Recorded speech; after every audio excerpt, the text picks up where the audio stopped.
자, 이제 코시-슈바르츠 부등식이야. 코시-슈바르츠 부등식은 위에 있는 산술평균, 기하평균보다는 좀 덜 나오기는 해. 하지만 내신 입장에서는 동등하고, 코시-슈바르츠 부등식은 위에 있는 내용이 한 70% 정도 나온다면 밑에 있는 내용은 한 30% 정도 나와.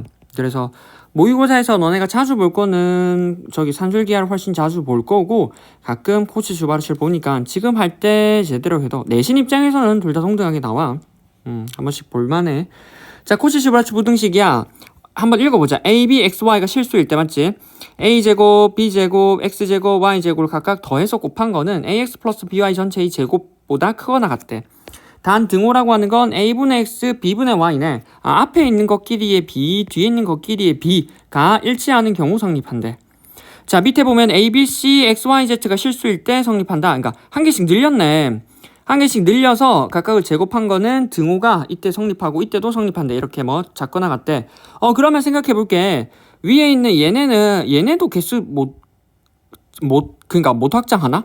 얘네도 개수를 확장하고 싶지 않나? 그럼 얘네를 개수를 확장하면 여기 있는 거듭제곱근에 있는 여기 거듭제곱근이 바뀌어야 돼. 그래서 너네가 수원이라는 내용을 배우고 와야 얘가 처리가 돼. 됐어? 그래서 위에 있는 3번은 개수는 확장 못 시킨다는 거. 자, 그래서 코시-슈바르츠 부등식은 이렇게 되고, 자, 밑에 한번 이제 쭉 한번 같이 적어볼게. 첫 번째 형태야. 방금 봤듯이 형태는 뭐냐면 a제곱 플러스 b제곱이 x제곱 플러스 y제곱보다 곱한 거가 뭐 ax 플러스 by 전체의 제곱보다 크거나 같대. 따라서 형태가 뭐냐면 2차하고 뭐 1차가 돼 있어. 물론 1차 안에 제곱이지만 형태를 너네가 안에 얘를 1차라고 보면은 조금 형태가 눈에 잘 들어와. 1차의 제곱이니까. 그러니까 1차의 제곱이지. 그래서 2차하고 1차가 눈에 보이면 너네 눈에 코시가 아닌가라는 생각을 해야 돼. 됐어? 두 번째 제한 조건. 제한 조건은 a하고 b하고 x하고 y가 실수일 때야. 근데 아까도 얘기했지만 우리가 지금 절대부등식을 어디서 보냐면 뭐 전범위의 실수 구간에서 봐. 그래서 a, b, x, y가 실수라고 하는 건 실제로 제한 조건이 없는 거야. a, b, x, y에 대해서. 제한 조건이 없는 거지. 자, 그 다음에 등호라고 하는 제한 조건은 언제냐면 a분의 x랑 b분의 y야. 앞에 것끼리의 b, 뒤에 것끼리의 b라고 기억해두면 좀 편해. 앞 b, 맞지? 앞 b, 뒤 b. 뒤 b가 같을 때 우리가 등호가 성립한다고. 됐어? 세 번째 활용은 언제 활용하냐면 앞에서도 얘기했듯이 2차고 너네 눈에 2차라는 식과 1차라는 식이 눈에 보이면 그 경우에 한해서 우리는 주로 많이 써.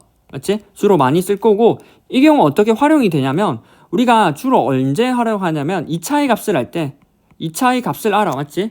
2차의 값을 적당한 수로 알 때 우리가 1차 앞에서 부등식, 그러니까 산술기 할 때는 적당한 값의 최대값 또는 최소값이었잖아. 지금 1차의 범위야. 즉 최대값, 최소값을 모두 구할 수 있어. 됐어? 또는 1차의 값을 할 때, 저기는 1차의 값을 그러니까 2차의, 저기는 2차의 가장 최소값을 물어봐. 그래서 물론 문제에 주로 나오는 건 위에 있는 경우로 주로 나오고 밑에 있는 경우는 가끔 봐. 맞지? 그래서 이거는 한번 얘를 봐야 무슨 말인지 알겠지? 밑에 있는 얘를 한번 보자. a, b, x, y가 실수이고 이렇게 성립한대. a제곱 플러스 b제곱은 2고 x제곱 플러스 y제곱은 5일 때 물어본 게 ax 플러스 by 값의 범위가 어떻게 됩니까? 라는 거 물어보지.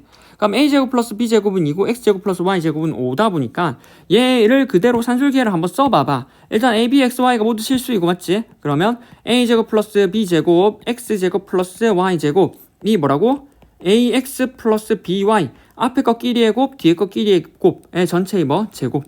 그래서 각각 계산하면 얘는 2가 되고 얘는 5가 되지. 그래서 이 값이 얼마? 10보다 작거나 같다고. ax 플러스 by의 제곱이. 따라서 얘를 제곱을 풀어보면 ax 플러스 by라고 하는 건 10보다 작거나 루트 10보다 작거나 같고 얼마? 마이너스 루트 10보다 크거나 같네. 따라서 결과적으로 보면 최대값하고 최소값이 다 나와.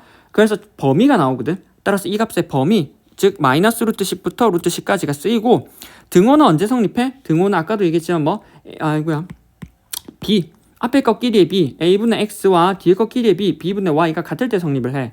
지금은 구체적으로 a하고 x가 안 적혀 있잖아. 그래서 이 경우는 그냥 두고, 그래서 구체적으로 나온다면 이거에 대해서 a하고 b가 주어지면 x, y로 구해볼 수 있겠지. 그렇게 처리를 해보면 돼. 됐어? 자, 이제 그 다음에 다섯 번째 의미야. 이거는 그냥 듣기만 해봐봐. 다섯 번째 의미. 의미라고 하는 게 있는데 실제로 이 의미라고 하는 건 나중에 너네가 고등기하에서 나오는 내용이야. 기하에서 뭐 실제로는 저게 벡터라는 기호의 뭐 내적 연산과 크기 연산의 관계비거든. 관계이기 때문에 너네가 저거가 된다라고 듣기만 들어두고 나중에 뭐 내적하고 크기 뭐 벡터라는 단원에 가보면 그때 가서 한번 제대로 다시 한번 봐봐. 그리고 그거에 하면 식 자체의 의미가 간단하게 눈에 보이거든. 너네가 여기 있는 게. 자, 6번 비교. 비교는 뭐냐면 너네가 지금 2차가 나오잖아. 그러니까 2차가 나와. 2차하고 1차가 나오는데 너네가 2차가 나올 수 있는 케이스가 앞에 산술기하에서 하나 더 있어. 예를 들어서 2차와 합이 주어져 있는 경우가 있어. 이게 뭐냐면 a제곱 플러스 b제곱인 경우. 맞지? a제곱 플러스 b제곱이면 이것도 2차지만 합이기도 하잖아. 그럼 얘에 대해서 물어보는 게 만약에 곱슬 물어봐. 그럼 우리는 무엇을 쓸 거냐면 산술기하를 쓸 거야. 맞지? a제곱 플러스 b제곱이 뭐 2루트의 a제곱 b제곱이 되고 얘는 혹시나 ab가 0보다 크거나 같다면 2ab가 되지. 그래서 이렇게 됐어? 그래서 이렇게 2차가 나오는데 2차와 곱슬 물어봐. 2차인데 합과 곱슬 물어보면 산술기하라고 하는 게 맞아. 근데 이 2차 세트에 대해서 여전히 합을 물어보는데 뭐 1차가 눈에 들어와. 1차. 그럼 뭐라고? 코씨를 쓰라고. 코씨. 자, 뭐냐면 a제곱 플러스 b제곱이 얼마? 1로 주어져 있어. 얘가 아까 여기 3이라고 주어져 있다 하자. 여기도 3이라고. 그러면 이 경우에 물어보는 게 a 더하기 b야. 합을 물어보는 게 아니라 a 더하기 b. 그럼 이걸 어떻게 볼 거냐면 1 곱하기 a, 1 곱하기 b. 또는 뭐 x 곱하기 a, y 곱하기 b라고 하는 이러한 1차가 눈에 보인다면 얘를 처리하면 돼. 근데 x 곱하기 y 곱하기 b라면 x제곱 더하기 y제곱이 어떤 값이 또 주어져야 되다 보니까 맞지? 이렇게 문제를 써야 되는데 그냥 위에처럼 그냥 가려놓고 이렇게 주어져 있는 경우가 있어. 그냥 단지 a 플러스 b만 물어본다고. 그럼 이러한 경우는 얘를 1차로 보고 뭐지? 1 곱하기 a 더하기 1 곱하기 b로 보라고. 됐어? 그러면 우리가 여기 있는 숨겨진 조건 여기에서 1이 xy인 거잖아. 그러면 1의 제곱 더하기 1의 제곱은 얼마? 2가 되니까 여기서 둘을 뭐 코씨를 쓰는 거야.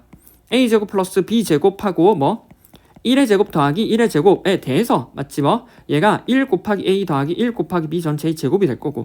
그래서 각각 여기 계산하면 3이고 여기 계산하면 2가 되니까 뭐 전체 2 a 플러스 b의 제곱이라고 하는 a 플러스 b의 제곱이라고 하는 게 얼마? 6보다 작거나 같을 거고 a 플러스 b라고 하는 게 뭐? 루트 6보다 작거나 같고 마이너스 루트 6보다 크거나 같네. 됐어? 이렇게 값의 범위를 추론해 볼 수 있다고. 됐어? 앞에 했던 산술기하와 코씨라고 하는 건 내용 자체는 쭉 보면 적을 것도 엄청 많잖아. 근데 맥락적인 이해를 활용하고 특히나 언제 너네가 가장 많이 기억해 둬야 되는 건 뭐야? 활용. 너네가 언제 활용하는지를 제일 많이 기억해 두고 활용을 해야 돼. 됐어? 자, 마지막으로 우리가 7번에 맞지? 7번에 증명을 해봐야 돼. 맞지? 증명은 별 내용은 없어. 여기는 아까 뭐 산술기하에서는 증명 과정이 그래도 기하적인 의미, 그림적인 의미랑 이해가 있었는데 지금은 아까도 얘기했지만 얘 의미적인 의미는 그러니까 기호적인 의미는 기하와 벡터다 보니까 지금 할 수가 없어. 그래서 식적인 증명을 할 수밖에 없는데 그 식적인 증명은 그냥 a제곱 플러스 b제곱과 x제곱 플러스 y제곱이라고 하는 식이랑 ax 플러스 by 전체의 제곱한 걸 빼서 계산한 거야. 그래서 쭉 옆에 그냥 식 계산한 걸 같이 보자. 이거 계산하고 맞지? 이거 계산하고 한 거를 계산한데 그래서 이걸 쭉 정리해보면 얘가 되고 그 다음에 쟤를 정리한 거가 정리해보면 얘가 되고 그럼 각각을 두 개를 정리해보면 a제곱 x제곱 맞지? b제곱 y제곱 b제곱 y제곱 없어지고 앞에 남는 게 얘랑만 남지. 그래서 정리해보면 얘가 되고 각각에 대해서 얘에 대해서는 얘가 어떻게 완전제곱식으로 고쳐지네. bx-ay 완전제곱식으로 고쳐지니까 얘가 항상 0보다 크거나 같아. 앞에서 했지 우리가 실수의 성질. 그래서 0보다 크거나 같기 때문에 원래 있던 알맹이가 왼쪽이 크거나 같아. 자, 그 다음에 등호는 언제 성립하냐면 안에 알맹이 bx-ay가 0이 되어야 하는데 이 경우는 이항해보면 bx는 ay가 되고 그래서 양쪽에 ab로 나누면 a분의 x는 b분의 y가 된다고. 그래서 앞에 것끼리의 b, 뒤에 것끼리의 b가 같은 경우에 등호가 성립한다고. 됐어? 됐지 이제는?